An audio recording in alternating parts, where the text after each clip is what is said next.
የባለፈው ጉዳይ እንዴት ሆነልሽ? ቆይ አንዴ ልጄ አቤት ብር ጥለ እስኪ ልመነውን ይተውት ሰርቶ ይብሉ። ምን እንደውም መኪናን ከውጭ አጽዷት እሺ ጆ እንዴት እንደሰለቸኝ ብታይ። ታዲያ ለምን ድረም የምትይጂው? መጨረሻ ጊዜ ላስደስተው ብዬ ነው። አባቴን ካልተዋወቅሽ አለኝ። ቶሎ የምትቀባበዩን ተቀባበለሽ ግላሽ በይ። ሳሙኑን የቤቱን ወደ ይከፍልልኛል። ከዛ በኋላ ግን ውሻ አድርጌ ነው የምጥለው። ጨርሽ ደውይልኛ። ቻው በቃሽ። የኔ ፍቅር በይኒ አባዬ ቤት እየጠበቀን ነው። አባዬ ምን ታረጋለህ እዚህ?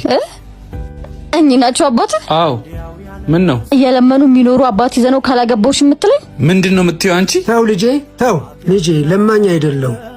መጀመሪያም አልሰማም አልሽኝ እንጂ ብር ጥላችሁ ልሰጣችሁ ነበር። መረጋጋት የሚባል ነገር አልፈጠረብሽም ማለት? ልጄ የምትወዳት ልጅ ካንተ ይልቅ ገንዘብን ነው የምታፈቅረው። ያለችውን ነገር በሙሉ ሰምቻታለሁ። ምን ሰሙ? ፍቅርን ስለታገልከው አይሆንም። ፍቅርን ደግሞ የሚሰጠው ፈጣሪ ነው። ላንተ ያለውን ደግሞ እግዚአብሔር ይሰጣል። በልና እንሂድ የኔ ልጅ።